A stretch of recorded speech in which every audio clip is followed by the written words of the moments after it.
Buenos días, queridos hermanos. Continuamos estudiando la carta de Apocalipsis. Hemos visto los 4 primeros sellos y continuamos con el quinto y el sexto. Estamos en el capítulo 6, versículo 9.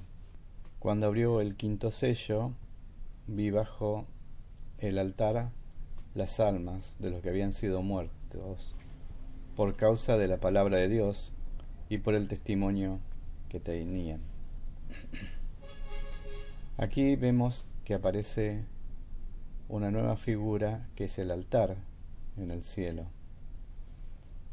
Enfrente del trono de Dios está un altar. Lo podemos ver en el capítulo 8, versículo 3, que dice: otro ángel vino entonces y se paró ante el altar con un incensario de oro, y se le dio mucho incienso para añadirlo a las oraciones de todos los santos, sobre el altar de oro que estaba delante del trono de Dios. Vemos que el altar es de oro y está enfrente al trono del que está sentado el Dios Padre.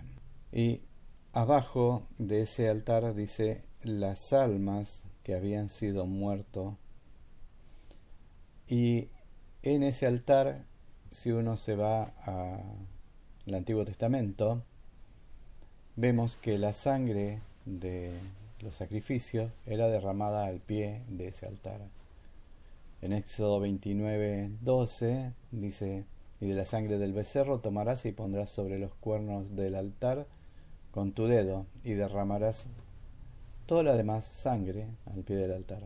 En Levítico 4:7 dice: el sacerdote pondrá de su sangre sobre los cuernos del altar de incienso aromático que está en el tabernáculo de reunión delante de Jehová, y echará el resto de la sangre del becerro al pie del altar del holocausto. Vemos que la sangre estaba al pie del altar de holocausto. Y dice la palabra de Dios que esas almas, cuerpos pueden ser, habían sido muertos. Esa palabra muerto que encontramos aquí, el original es spagmenon, que quiere decir degollados. O sea que aquí también explica de la forma en que han sido degollados, como tienen costumbres algunos movimientos extremos de degollar a los que están en contra de sus creencias. Así va a ser también en ese tiempo de tribulación. Acuérdense que estamos aproximadamente cerca del centro de los 3 primeros años y medio de esa última semana séptima, número 70, del que había profetizado Daniel, que es de la gran tribulación. La iglesia ya había sido llevada por el Señor en el arrebatamiento, y quedaba gente que en su momento no habían aceptado a Cristo como su Salvador. Creían así nomás, pero verdaderamente no eran hijos de Dios. Pero luego de ver todos estos eventos, empiezan a comprender y aceptan a Dios y creen en lo que la palabra de Dios dice y convierten su vida, y tenían buen testimonio que eran hijos de Dios. Y esas almas son mártires. Ya no vamos a encontrar la palabra redimidos, sino son los que han muerto en la tribulación. Vamos a ver los mártires ahí, que van muriendo y van pasando a la presencia de Dios, y los vemos ubicados ahí bajo del altar, como la sangre de Abel que clamaba por justicia. Estas almas también van a estar ahí frente a Dios pidiendo justicias. Murieron en toda la historia de la humanidad muchos por defender y por no negar a Cristo, muchos verdaderos cristianos, en distintos lugares, en distintas épocas, y ellos no clamaron venganza, se entregaban a Dios directamente. Lo podemos ver como el caso de Esteban, que está en Hechos 7, versículo 60, que dice: puesto rodilla, clamó a gran voz: Señor, no le tomes en cuenta este pecado. Lo seguía perdonando aunque lo estaban matando. Ponían la otra mejilla. Y habiendo dicho esto, durmió y no pedía venganza. Lo podemos ver luego en Pablo, en la segunda carta de Timoteo, capítulo 4, versículo 6, que dice: ya estoy para ser sacrificado. Él ya estaba resignado, asumido, sabía que él había corrido la buena batalla, que le esperaba la corona de gloria. Vemos que todos los creyentes no pedían venganza. Pero ahora estamos en otra situación. Esto es otro grupo, y vamos a ver luego que son dos grupos que se encuentran ahí, luego debajo del altar. Después del rapto sigue habiendo más frutos. Sigue la palabra de Dios siendo efectiva. Siguen personas convirtiéndose y se sigue predicando el Evangelio. En Mateo 24:14 dice: y se será predicado este Evangelio del reino en todo el mundo para testimonio de las naciones, y luego vendrá el fin. Seguirá produciendo fruto de conversión de muchos, pero son perseguidos y martirizados. Ya la situación es sumamente distinta, extrema. Es a nivel universal. Va a ser total la lucha en contra de las cosas de Dios, porque el que está gobernando en este tiempo es el verdadero anticristo. Y luego de los 3 años y medio, cuando sea puesta la bestia en funcionamiento, ahí será peor todavía, porque el que no tiene el número de la bestia o no esté en línea con el sistema maligno que se impondrá en todo el mundo, será perseguido y matado. No podrá comprar ni comer ni nada. Será una situación sumamente difícil. Estos, dice la palabra de Dios al finalizar el versículo 9, son muertos por causa de la palabra de Dios y por el testimonio que tenían. Y gritaban a gran voz. En el versículo 10 vemos que dice: y clamaban a gran voz. Le pedían a Dios, esas almas bajo del altar, un ruego al Señor, como podemos ver muchas veces en los salmos, pidiendo justicia, clama a Dios, pidiendo liberación, que mate a sus enemigos. Y leemos una pregunta que le hacen a Dios esas almas: ¿hasta cuándo, Señor? ¿Cuánto será el tiempo que se haga la justicia sobre los que no ha pasado? Ellos están ahí, que habían sido martirizados y degollados luego, y los que habían hecho eso estaban vivos en la tierra. Y a Dios Padre lo tratan de Señor, como podemos ver, santo y verdadero, porque Dios está oficiando de juez, está sentado, mientras Cristo abre los juicios. El Señor ya lo tenía todo programado. Y le dan dos cualidades a Dios: santo, apartado del mal, y verdadero. Es la única verdad. Hay pocos jueces que son así. Es el único juez. Es Dios el que es un juez santo y verdadero. Y preguntan: ¿no juzgas y vengas nuestra sangre en los que moran en la tierra? Ese hasta cuándo lo podemos ver repetidamente en muchísimos salmos. En el Salmo 13:1, 35:17, 74:9 y 10, 79:5, 89:6, 94 del 1 al 3. Voy a leer el último.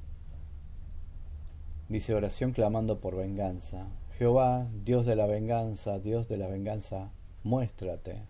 Engrandécete, oh juez de la tierra, da el pago a los soberbios. ¿Hasta cuándo los impíos? ¿Hasta cuándo, oh Jehová, se gozarán los impíos? ¿Hasta cuándo pronunciarán? Hablarán cosas duras y se vanagloriarán todos los que hacen iniquidad. ¿Hasta cuándo? Decía el salmista, pidiéndole a Dios una respuesta contra los que le hacían mal. No juzgas y vengas nuestra sangre.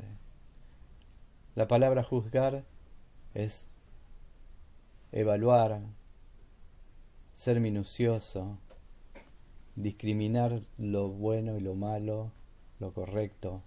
Es un juego muy preciso el juzgar. Es una función muy precisa. Y vengar es la justa retribución que el maligno merece. Y eso es la pregunta que le están haciendo. ¿Cuándo vas a juzgar y vengar nuestra sangre? Podemos ver en la palabra de Dios, en Hechos 17, 30 y 31, que dice que Dios, habiendo pasado por alto los tiempos de la ignorancia, ahora manda a los hombres en todo lugar que se arrepientan, por cuanto ha establecido un día en el cual juzgará al mundo con justicia, por aquel varón a quien designó, al Señor Jesucristo, dando fe a todos con haberle levantado de los muertos. Ese Señor poderoso que le dio la resurrección al Señor Jesús va a estar un día juzgando. Pero el momento de ahora pide que se arrepientan, que lo busquen a Él. Moisés, en sus últimos días de vida, hace un salmo bastante extenso que está en el libro de Deuteronomio, en el capítulo 32, 43. Y dice: alabad naciones a su pueblo, porque Él vengará la sangre de sus siervos. Está hablando de que Dios va a vengar la sangre de los suyos. Y tomará venganza de sus enemigos y hará expiación por la tierra de su pueblo. Es un salmo profético y lo que Dios promete cumple.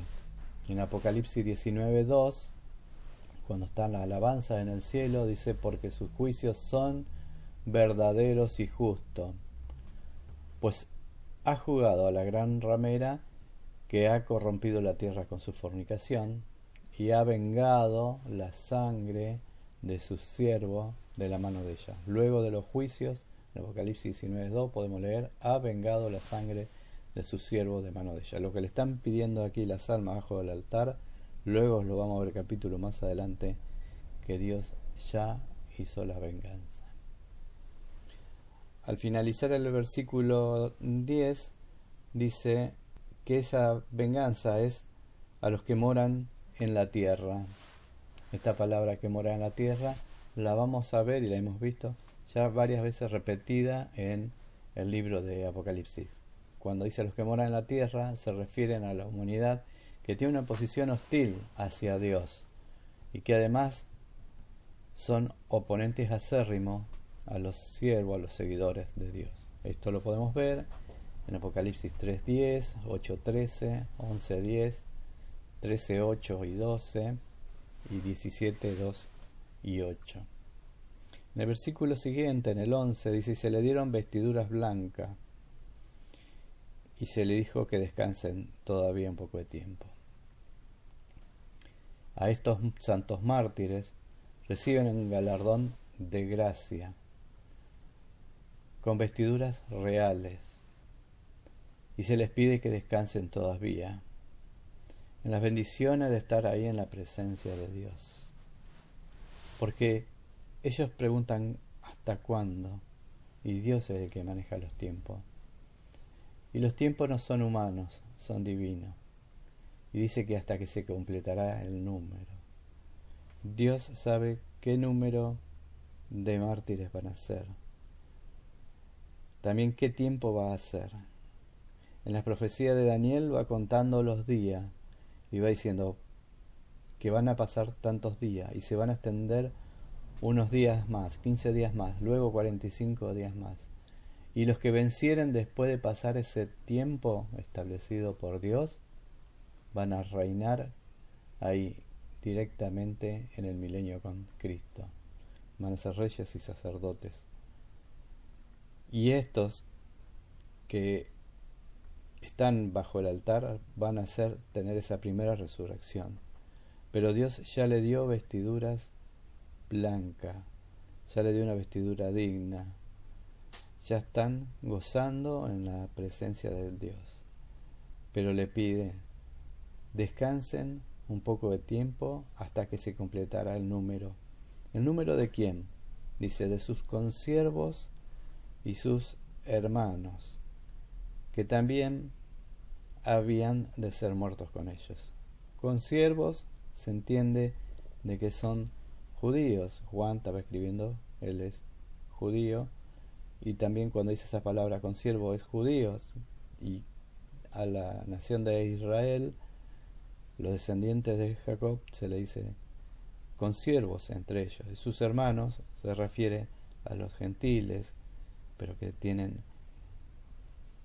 también son hijos de Dios. Al ser hijos de Dios son hermanos de ellos, que todavía han de ser muertos con ellos. Más adelante esto nos muestra que hay un segundo grupo, que lo vamos a ver más adelante, también de mártires, como de la primera parte de la tribulación y la segunda parte de la tribulación.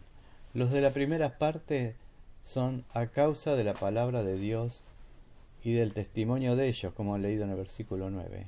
Y del segundo grupo, esa mitad, es que se van a negar a someterse y adorar a la bestia, que se van a negar a llevar el sello a la bestia y van a ser sellados por Dios. Es una cuestión de fe y de fidelidad a Dios. Dios tiene un número preordenado de cuántos serán estos mártires hasta que Cristo venga. Y le está diciendo a los primeros, dice, ser muertos con ellos. Pero están separados por esos 2 periodos, pero van a conformar un solo grupo. Versículo 12. Ahí termina el 5º sello y comienza el 6º sello. Cada sello tiene una correlatividad con el anterior. Como hemos visto, el primero, que era del anticristo, que iba a prometer paz, pero en el segundo se terminó esa paz y viene la guerra. Luego en el tercero, esa guerra lleva a un hambre y enfermedad tremenda. Y el cuarto lleva directamente a la muerte de distintas formas, por enfermedad, por hambre, por muerte, por ataques de las fieras, por homicidio entre las personas. Vimos ahora el 6º sello, que tiene una relación con el anterior, que están pidiendo venganza, y ya es también un tipo de venganza que va a manifestar Dios. El primer sello había sucedido, o esta visión está siendo en el cielo, en el 5º sello, pero en el 6º sello la visión es sobre la tierra, porque dice, y miré, observa para otro lado, cuando abrió el 6º sello el Señor Jesucristo, y aquí que hubo un gran terremoto. Terremoto, megasismo es la traducción. Conocemos distintos terremotos, son algunos muy grandes de acuerdo a las escalas que nos hemos diseñado, pero este va a ser a nivel universal, no va a ser localizado en un lugar. También se construyen grandes ciudades donde se sabe que hay fallas tectónicas que pueden ser objeto de devastadores si hay un terremoto ahí, pero el ser humano construye igual. Pero este terremoto es sumamente muy grande y vamos a ver las consecuencias que ha generado ese terremoto.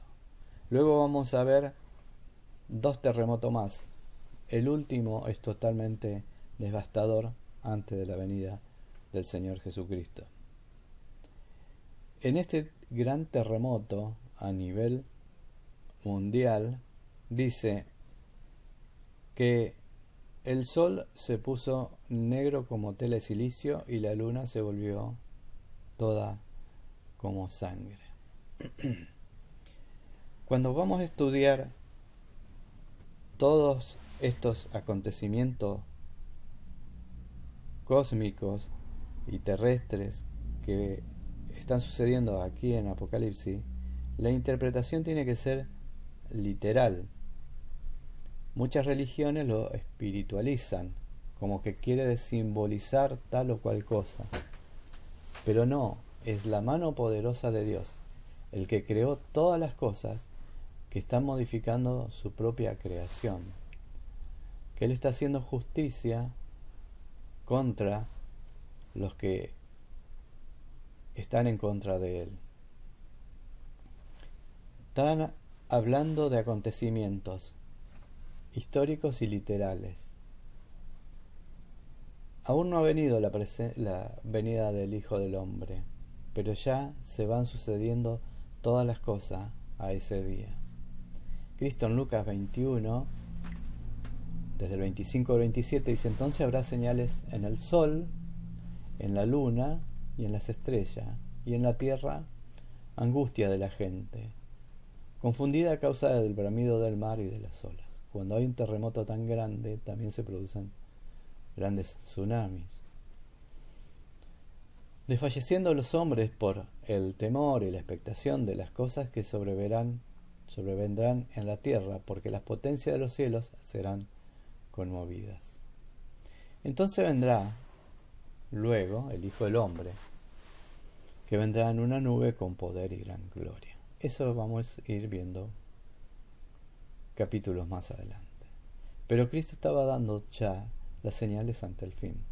En el Apocalipsis 16-18 vemos ese gran sismo, el más devastador, porque dice: entonces hubo relámpagos y voces y truenos y un gran temblor de tierra, un terremoto tan grande cual no lo hubo jamás desde que los hombres han estado sobre la tierra.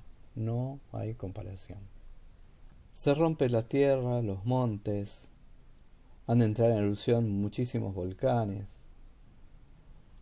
el cielo ha de quedar totalmente oscuro. Dice que el sol se puso negro como tela de silicio. La tela de silicio la podemos ver también en la antigüedad, que la usaban como símbolo de duelo, de amargura, de depresión.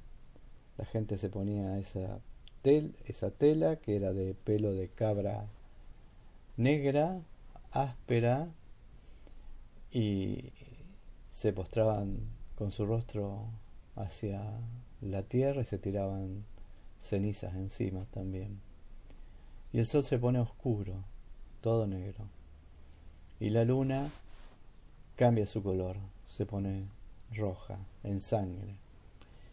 En Joel 2:31 ya estaba profetizado también. Dice: el sol se convertirá en tiniebla y la luna en sangre, antes de que venga el día, el gran día y espantoso de Jehová. Pero hubo un día en que el sol también ya se puso negro, por 3 horas. Y fueron las 3 horas más oscuras de la historia. Fue en el momento en que Cristo era crucificado, cuando estaba Él muriendo. Desde el mediodía hasta las 3 de la tarde, el sol se ocultó. En Mateo 27:45 podemos ver: desde la hora sexta hubo tinieblas sobre toda la tierra hasta la hora novena. El Dios se va a esconder. Y las estrellas, versículo 13, las estrellas del cielo cayeron sobre la tierra. Uno puede decir lógicamente, bueno, una estrella es inmensamente más grande que la Tierra. ¿Cómo puede caer sobre la Tierra? El Sol es una estrella y es una de las estrellas más chicas de las que ha hecho Dios. Pero esta palabra estrella en el original es Asteres, que involucra a todo cuerpo astral. Pueden ser meteoritos, partículas de que andan en el espacio y que pueden entrar en la Tierra. Un meteorito o un asteroide que caiga sobre cualquier ciudad puede hacer destrozos. Y acá Juan está viendo cómo están cayendo esas cosas del cielo sobre la tierra. Y él las muestra, dice, como la higuera deja caer sus higos cuando es sacudida por un fuerte viento. Él la compara con eso. Están naciendo los higos, tan verdes aún, viene un fuerte viento y los arranca de la planta y caen contra el piso. Y se pierde esa cosecha y no sirven ya, no van a madurar. Y así lo compara él cuando caen esas estrellas sobre la tierra. En el versículo 14 dice, y el cielo se desvaneció como un pergamino que se enrolla.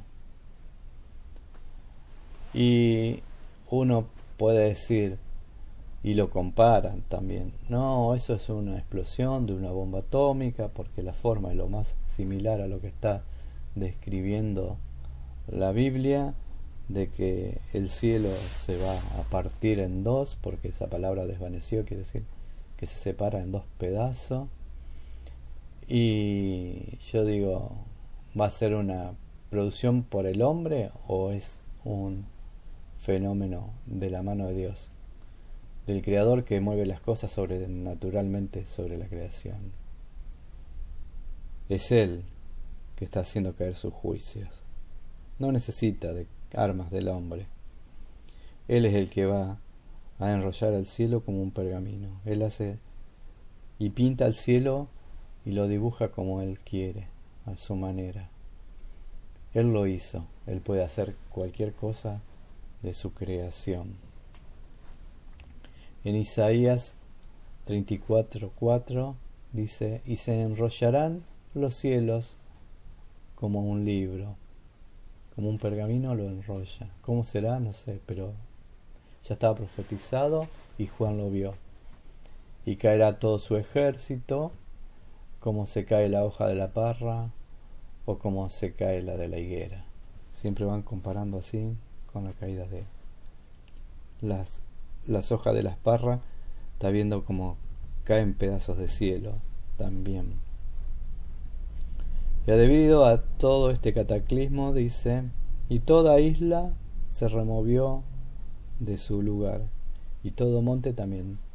¿Se imaginan correr una montaña? Necesitamos muchísimas maquinaria para correr un poquito.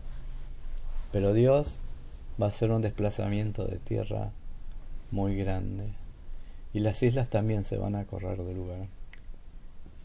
¿Qué pasará con los habitantes que están ahí, próximos a esos lugares de desplazamientos tan grandes? Versículo 15.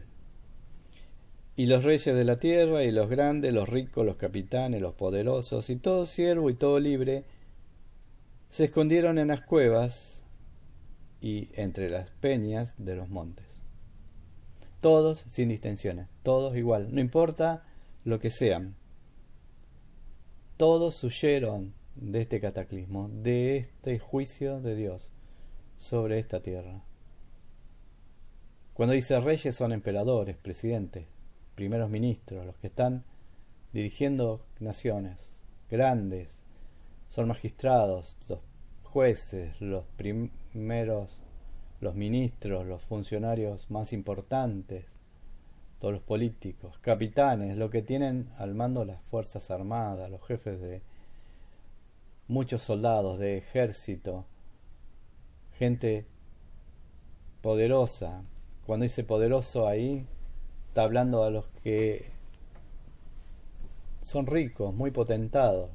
Pero acá no les sirve el dinero absolutamente para nada. En el momento de caos, todos son iguales. Están, como dice el dicho, juntos en la desgracia. Lo vemos a la misma altura de los siervos, de los libres, de la persona más pobre, más indigente. Todos huyendo. Y huyen y se quieren esconder. En vez de reconocer a Dios, en vez de pedir perdón a Dios, se esconden. Esto es muy común en el hombre. Pasarán años y años y sigue siendo igual. Siguen teniendo la misma reacción psicológica ante Dios. ¿Qué hacen? Esconder su pecado, porque lo saben. Y pasó en el principio. En el primer hombre y mujer, Adán y Eva, lo podemos ver en Génesis 3, del 8 al 9. Dice: y oyeron la voz de Jehová Dios que se paseaba en el pueblo, al aire de día. Y el hombre y su mujer se escondieron, luego de haber pecado, se escondieron de la presencia de Jehová Dios entre los árboles del huerto. Ahí atrás de los arbustos. Acá Dios no nos va a ver. ¿Por qué se escondieron? Versículo siguiente, el 9.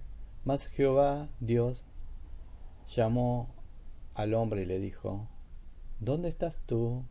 ¿Dónde está que no te veo? No, porque Dios lo ve todo, pero está diciendo: ¿dónde estás tú? ¿En qué posición estás tú? ¿Qué pasó? ¿Por qué te escondiste? Habían pecado y se escondían de Dios.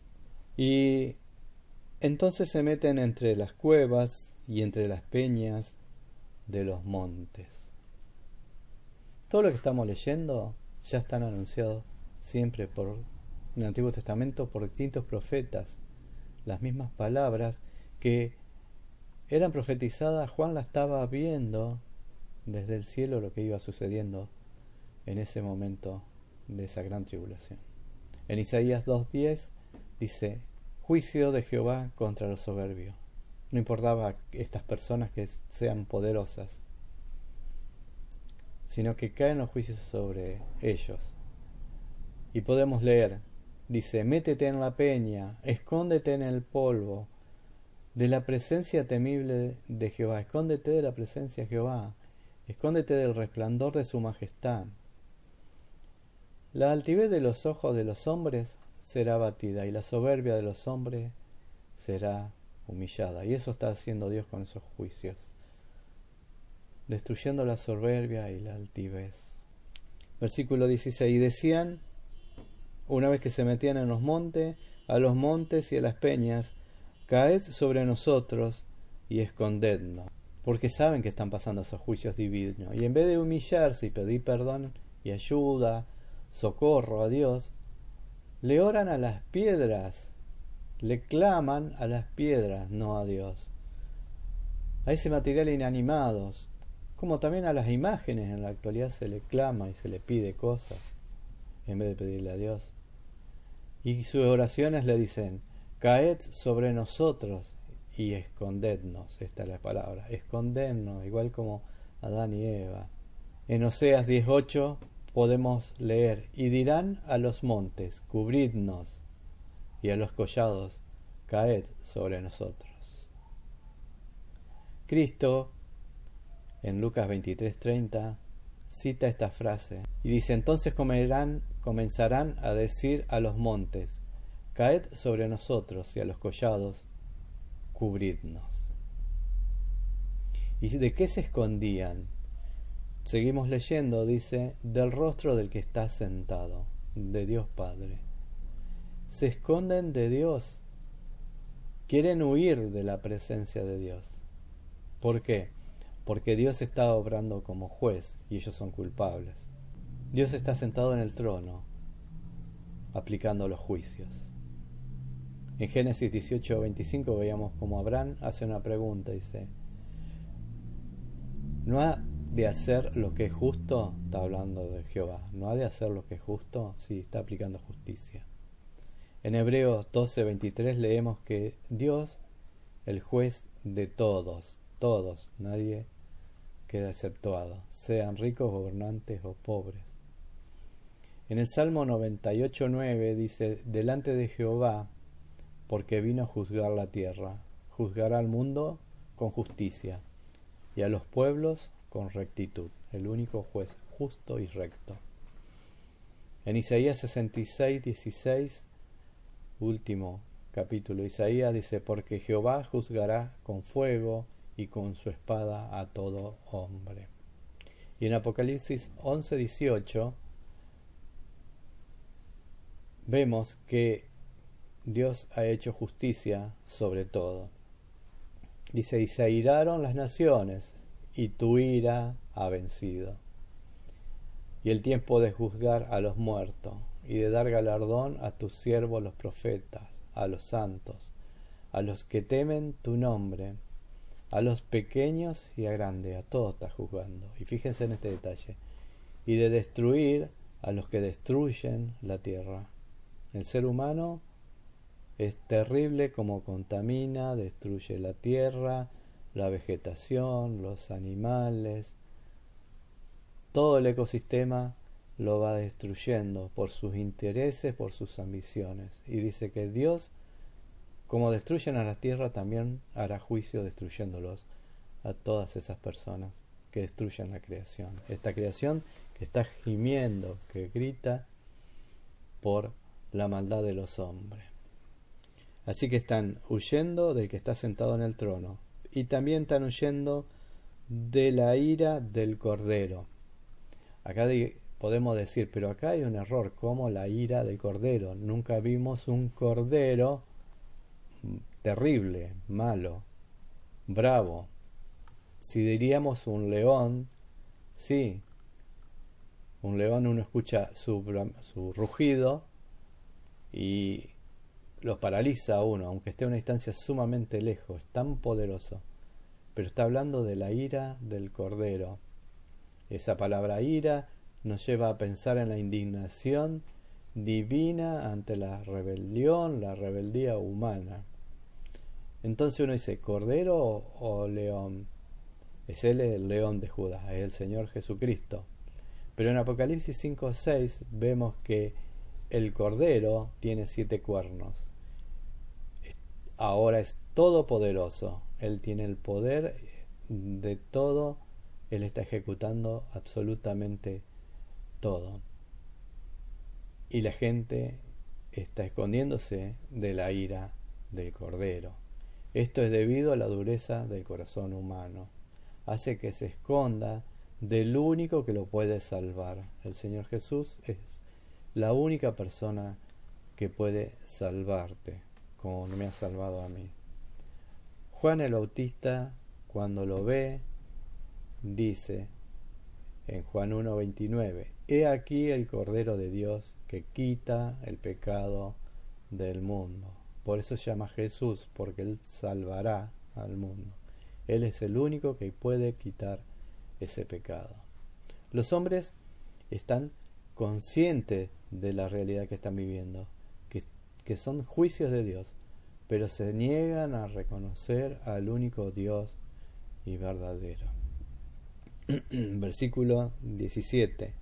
Porque el gran día de su ira ha llegado. El día de la ira ha llegado. En el Antiguo Testamento podemos ver en varios versículos que habla de ese día de ira. Y acá está diciendo que ha llegado.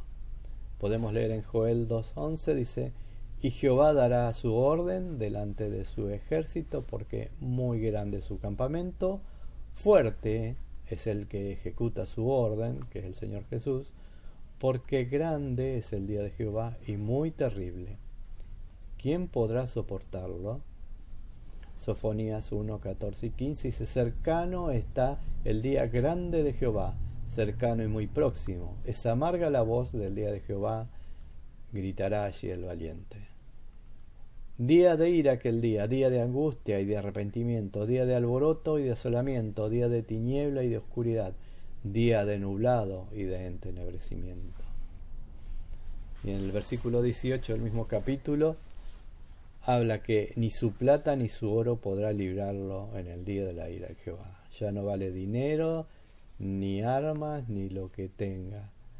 Nada sirve ante el día de ira de Jehová, pues toda la tierra será consumida con el fuego de su celo, porque ciertamente destrucción apresurada habrá a todos los habitantes de la tierra. Y en el capítulo siguiente de Sofonías, en el 2:3 dice, buscad a Jehová todos los humildes de la tierra. Da la solución, hay que buscarlo a Él.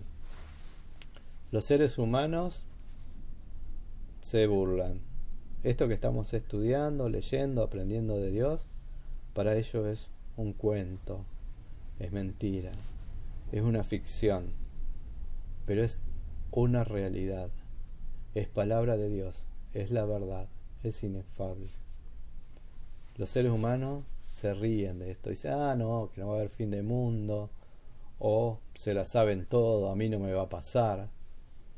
Se consideran que Dios no existe, se dicen ateos, pero cuando comienza a suceder todo esto van a reflexionar, pero va a ser tardíamente. Cuando se le están terminando todos los argumentos, ya va a ser muy tarde. Y continúa y termina este capítulo 16 diciendo, ¿y quién podrá sostenerse en pie? Se te terminaron todos los argumentos. ¿Y ahora quién podrá sostenerse en pie? Esta misma palabra la podemos leer en Malaquías 3:2, que dice, ¿y quién podrá soportar el tiempo de su venida? ¿O quién podrá estar en pie cuando Él se manifieste? Ante la presencia de Dios o las manifestaciones de Dios, nadie queda en pie. Dios es inmensamente grande. Él es soberano sobre toda su creación. En Isaías 40:21 dice, preguntas, ¿no sabéis? ¿No habéis oído? ¿Nunca os lo han dicho desde el principio? ¿No habéis sido enseñado desde que la tierra se fundó? Sabemos todo, tenemos todo pleno conocimiento. Él está sentado sobre el círculo de la tierra, cuyos moradores son como langosta. Él extiende los cielos como una cortina, lo despliega como una tienda para morar. Él convierte en nada a los poderosos, y a los que gobiernan la tierra hace como cosa vana, lo hace desaparecer. Como si nunca hubieran sido plantados, como si nunca hubieran sido sembrados, como si nunca su tronco hubiera tenido raíz en la tierra.